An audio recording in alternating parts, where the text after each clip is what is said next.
Hello, my lovelies, and welcome back to yet another episode of the Ages of Chaos, another appendix episode for Codex Chaos Space Marines 9.0, in fact. Let's shift gears a little bit. Thus far, we've done some of the traditional traitor legions, which is the main focus of this book. There are, however, two renegade armies in this book for the sake of expediency, and so there are not like multiple keywords flying about all over the place. In rules terms they're referred to as legions, but they're not.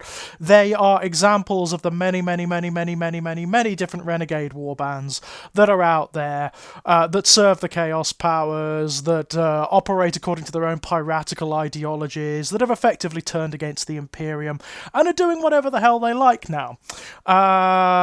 Some of the more traditional ones are actually kind of conspicuous by their absence, like no Crimson Slaughter. In fact, even though some of the renegade warbands are described in the background here, the Crimson Slaughter aren't. In fact, they're not even mentioned. And that is really weird, isn't it? Given how much attention and how much time has been given to the Crimson Slaughter over successive editions of Warhammer 40,000 since 6th edition, there's not much of them here, and that's really weird. You've got things like the Brazen Beasts, the Flawless Host, the Scourged, all of those guys are here. The Purge, obviously, but not the Crimson Slaughter, and that is really, really weird. There are little nods to them. Cranon's Blade of the Relentless, for example, is a relic that you can take. It's not called Cranon's Blade of the Relentless, it's just the Blade of the Relentless. And there's also a stratagem that allows you to do their their whole thing, here we are, Terrifying Phenomena, where the whole thing with the background of the Crimson Slaughter, where when they fall on a battlefield, all of this weirdy, beardy, supernatural stuff starts to happen. Spectres start to surround them, walls bleed, rock splits, the air fills with phantasms, and so on and so forth. There is a stratagem that allows you to represent that. And in terms of representing the Crimson Slaughter, this is probably one of the best books ever to do it with. They are so well represented by this book. You just go for a sort of Demonkin style army and you've pretty much got it. You've pretty much got how the Crimson Slaughter play. But I'm very surprised there's no background for them. There's no mention of them specifically, because they have been quite prominent and important in recent editions. I don't know. Maybe they're saving them for something else. Maybe they'll be one of those weird little campaign army lists. You know, the army lists that you find in the campaign books. Maybe they'll be one of them. I don't know. But one of the renegade armies we do have is one of the most traditional, which is, of course, the Creations of Bile. The Creations of Bile, it's an army list that was originally introduced in one of the Psychic Awakening books, War of the Spider, and it effectively represents those odd, eclectic warbands of mutated, genetically enhanced entities and creatures that Fabius Bile has had his mitts on, that he's tinkered with genetically and surgically and turned into abominations, effectively. They've always occurred in the background. There's always been mention of them in the background, but they've never really been that well represented in an army list. All you've really done traditionally is taken Fabius Bile in a standard Chaos Space Marine army list, and that's how you've done it. It's been sort of like a proxy army list almost. Now they've got their own sub-list in the back of the Chaos Codex. It's a kind of an appendix list. It's not as fleshed out, it's not as big as the Legion-specific supplements, but it is still very, very, very good indeed. First of all, Fabius Bile himself, he's so well represented in this book. Fabius is one of my favourite characters amongst the Chaos Space Marine special characters, alongside Ahriman. I would say him and Ahriman are probably level pegging in my esteem, especially after having read Josh Reynolds' amazing trilogy of Fabius Bile books. He comes across as one of the sanest people in the 40k universe, certainly one of the most reasonable. And bear in mind, this guy is a eugenicist who makes Mengele look basically like a nurse in a GP surgery.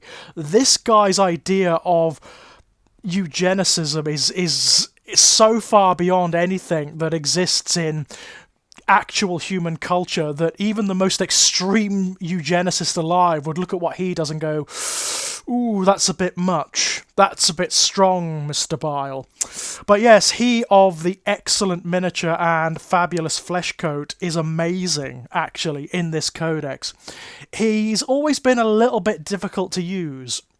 He's always been a little bit of a compromise in previous editions. This one, nothing of it. Not only is he no slouch in combat himself, he's actually very, very, very, very bloody good indeed. He also has the ability to upgrade either himself or another unit every turn, and every upgrade is very, very, very good. The only compromise is that they can't have a Mark of Chaos, which is fine. You're not going to use this ability that much because it does require an action, so he's got to be sort of out of action while he does it. But it's going to be very, very, very useful for particular units in your army. You've got to think about how you use Fabius Bile, and you're going to have to construct your army list around him and sort of modulate your battle plan around him, but that's fine. He's that kind of character. If you're going to include him, that's what you're going to do anyway. The creations of Bile, their Legion trait is experimental enhancement. So, Fabius Bile is a twisted flesh crafter whose quest to surpass the Emperor's genetic science has borne myriad horrific fruits. As a result, all of his terrata are chemically... Terrata is the term coined by Graham McNeil for the hideous creations that Bile comes up with. It's a mythological reference, and it's also a reference to one of my favourite writers, which is Clive Barker. It's a reference to The Great and Secret Show, where there's a character called the Jaff who creates entities from people's innermost dreads, phobias, fears, and calls them his terrata. That's what this is a reference to. His terrata are chemically, physically, and biomechanically altered by his experiments, elevating their abilities above those of similar beings for now. There is a tendency for Bile's creations to break down after they've done what they're supposed to do, but hey, he doesn't mind, so why should you? So, there are two halves of the Legion trait. Add 1 inch to the move characteristic of models with this trait, and add 1 to the strength characteristic of models with this trait. Very straightforward, very good. It means that your army is going to be faster and stronger. It's going to move quicker, it's going to hit harder. I know that 1 inch doesn't seem like that much, but actually, especially for certain units, it's very, very good indeed. It can make the difference between being in a position to make a charge and not, being in a position to perform an action and not.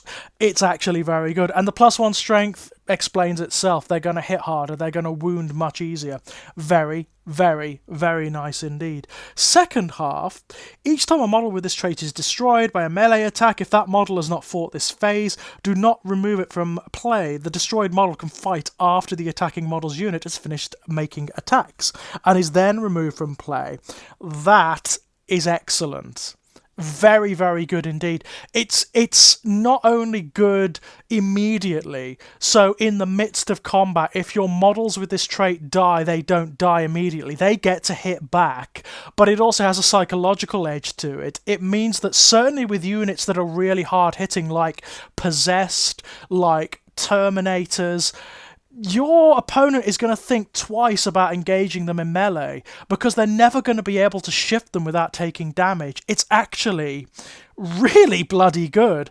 I would say this is one of the better of the Legion traits, to be perfectly honest. It's very easy to use. It's not that situational, it's pretty much universal. You are going to get use out of this in any battle.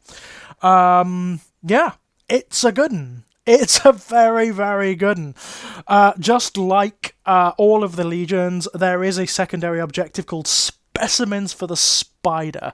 The Spider is another term for Fabius Bile, by the way. It's a euphemism. He's got many, the Primogenitor, Manflayer, Chemmaster, and so many others, some of which he's come up with himself. Fabulous Bill, obviously, which is one we love. So, Bile's endless gruesome experiments require a constant influx of rarefied and exotic specimens. His creations are often dispatched to seize hulking xenos monstrosities, genetic aberrations, or individuals carrying arcane knowledge or bio-artifacts. If you select this objective, score victory points at the end of the battle round for each of the following that apply. Score 3 victory points if one or more character or monster units were destroyed by a melee attack made by a Creations of Bile model from your army during this battle round. Score 2 victory points if one or more units, excluding character, monster, or vehicle units, were destroyed by a melee attack made by a Creations of Bile model from your army during this battle round. At the end of the battle, if one or more Adeptus Astartes, Sanctic Astartes, or Heretic Astartes units were destroyed by a melee attack made by a Creations of Bile model from your army during the battle, score 1 additional victory point. So actually, this is very good. Even if you don't fulfill the sort of primary criteria, you are still gonna be getting the victory points if you're fighting against certain armies, or if you do manage to take down a character or something like that. It also, like all of these primary objectives, it kind of forces the way you play. It changes the way you play, and means that you're going to be playing in more of a role-play way. You're going to be playing in more of a characterful way. You are going to be sending your nastier close combat units up against enemy monsters, characters, etc., so that they can drag them off for Bile's experiments. It's a really cool little secondary objective, and very useful actually, very easy to fulfill. Especially with the Creations of Bile, all of which are enhanced quite significantly. But it's also fun. It's a lot of fun to play. Only 3 Warlord traits for these guys. Surgical Precision, which is the one that Bile has. This Warlord's knowledge of natural and augmented anatomy is unparalleled, and their every strike is deliberate, cruel, and lethal. Over-egging the pudding a little there, I think. Each time this Warlord makes a melee attack on an unmodified hit roll of 4+, that attack automatically wins the target, and the armor penetration characteristic of that attack is improved by 1. Very good. Very, very, very nice indeed. It gives you the chance of getting automatic wounds. Nice. 3 to 4, Prime Test Subject. Only the strongest test subjects long survive the rampant cell transformations associated with Bile's mysterious bioalchemy. That's a difficult one to say. Add 1 to the strength, toughness, and wounds characteristic of this Warlord. Straightforward, direct upgrade for your Warlord. It's very good. It's very bloody good. And there's no limits either. You can give that to a Demon Prince, so you can make a pretty nasty Demon Prince from that. Not bad at all. Twisted Regeneration. Not even death is able to lay the most vile of Bile's creations low. Vile Bile, I like that. Once per battle, when this Warlord is destroyed, you can choose for them to regenerate instead of using any other rules that are triggered when this Warlord is destroyed. If you do so, mark this Warlord's position, then remove this Warlord from the battlefield at the end of the phase, roll 1d6 on a 2+, set this Warlord back on the battlefield as close as possible to the position you marked and not within engagement range of any enemy units, with die 3 wounds remaining. So, it's like the Hourglass of Manat from the Cult of Time in the Thousand Sons book. It means that your Warlord can get back up. It's pretty good. It gives them another chance. It's not bad at all. Very, very useful. Again, I imagine that's going to be rather popular. Relics, only 3 relics for these guys, but they're all pretty good. Helm of All Seeing. This Baroque helm sports numerous additional sensors, requiring various disfiguring organs with which to process the information. While the bearer is on the battlefield, each time your opponent spends a command point to use a stratagem, you can roll 1d6 on a 5+, you gain 1 command point. That's going to be everywhere. That's almost an auto-include in the current state of play, where command points are much rarer and much more useful, much more of a precious commodity. You're just going to take that automatically. That is going to be one of the relics that you take for your Warlord, because you're not going to be able to resist it. Living Carapace. With a thought, the wearer can compel this bio-armor to thicken. Creations of Bile infantry model only. Once per battle, when an attack is allocated to the bearer, it can enhance this relic. If it does so until the end of the turn, each time an attack is allocated to the bearer, the damage characteristic of that attack is changed to 1. It can be useful. It's situational, but again, it can be very, very useful if your Warlord ends up hit by something really nasty, like a tower railgun or something like that. This could save its life. You know, it's pretty good.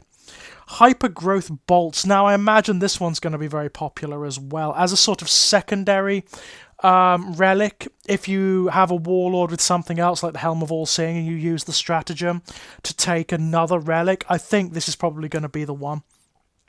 These rounds contain Bile's most unstable growth-inducing serums, causing victims to explode in eruptions of swelling flesh. Creations of Bile model with bolt weapon only. When you give a model this relic, select one bolt weapon that the bearer is equipped with. That weapon is considered to be a relic for all rules purposes. Each time the bearer is selected to shoot, you can choose for that weapon to fire a hyper-growth bolt. If you do so, the bearer can only make one attack with that weapon this phase.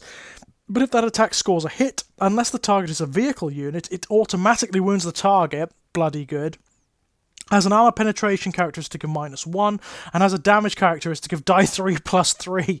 So yeah, it's pretty good. It's like an assassination shot, effectively. You're going to want to be firing at enemy characters and multi-wound models with that. It's pretty good. It's not bad at all. Stratagems, only 4 stratagems. Monstrous visages. Bile's experimental ministrations have left these warriors as freakish monsters, cursed with clusters of compound eyes, distended fang-stuffed maws, or myriad other grotesqueries. They are hideous to behold. Use this stratagem in the fight phase when a Creations of Bile core, Creations of Bile demonkin, or Creations of Bile character unit from your army is selected as the target of an attack. Until the end of the phase, each time an attack is made against that unit, subtract 1 from that attack's hit roll. It's good. It's good. Not only is it fun and allows you lots of modelling opportunities, like you can model units based on this stratagem, which is going to be a lot of fun. It's useful. It's very useful indeed. Taken alive. To be snatched away for experimentation by Fabius Bile and his followers is an altogether nightmarish fate. It ain't bloody half. Use this stratagem in the fight phase. When the enemy warlord is destroyed by a melee attack made by a Creations of Bile model from your army, until the end of the battle, subtract 1 from the leadership characteristic of every model in your opponent's army. Your opponent cannot use the insane bravery stratagem, and your opponent cannot use any rules to reroll a morale test. Brilliant. I mean, it's an army-wide special rule. It applies. It's situational. You do have to kill the enemy warlord, but you are if you do that, you are automatically going to play this, because why wouldn't you? It undermines the entirety of the enemy army. It's very, very good indeed. And again, it's one of those wonderful characterful stratagems that will direct the way you play. You are going to be trying to kill the enemy warlord as a result of this. The masters are watching. Feeling the expectant gaze of Bile's greatest creations from across the battlefield, his enhanced warriors strive slavishly to impress. Use the stratagem in the command phase, select 1 Creations of Bile infantry unit from your army, then select 1 friendly Creations of Bile character model that is visible to that unit. Until the end of the turn, that infantry unit is considered to be in range of any or all of the following aura abilities that character model has: Lord of Chaos, Aspire to Glory, and Demagogue. Pretty good. Pretty damn good. It basically, as long as they're visible, it undoes the range of aura abilities. It just makes them automatically usable. Situational, but could again be the difference between winning and losing a key combat. Not bad at all. Autostimulants. This sounds fun. Arrays of subdermal vials inject autostimulants and biocatalysts into the warrior's enhanced muscles, invigorating them for incredible feats of exertion. Use this stratagem at the start of your charge phase. Select 1 Creations of Bile core unit from your army. Until the end of the phase, that unit is eligible to declare a charge in a turn in which it advanced. Straight and simple, very good. Situational, but can be. It means that certain units in your army can move and advance, so they're going to be much quicker, and they're going to be able to charge at the end of it. So you're going to want to use it on something like Possessed that are quick anyway, and that can close very, very quickly with the enemy. You can be getting it's difficult, but you can be getting turn 1 charges with stuff like this. It's very, very, very good indeed. So that's the Creations of Bile. They are generally regarded as one of the better armies in the book mechanically. They're also one of the funnest armies. They're very niche, they're very particular, and they are one of the more role-playing choices in this book. They demand... It doesn't really work if all you're going to do is take like standard Chaos Space Marine models out of the box and then just plonk Fabius Bile down amongst them. You really want to do some conversion work with these guys. You really want to make them mutated and butchered and surgically altered and make them interesting, you know? Do something fun with them. That's what this army is for. It's why it exists, and it's very attractive, I've got to say. Given that Fabius himself is such a great character, that there's such great background surrounding this army, and the aesthetics are so particular, and the rules are so good, I can see this being very, very popular indeed. I kind of want to go there. I kind of want to do a Creations of Bile army at some point. So, my loves, that was the Creations of Bile. When we come back, I think we'll go back to one of the Undivided Legions, and I think what we'll do is the Alpha Legion. So until next time, my loves, bye-bye!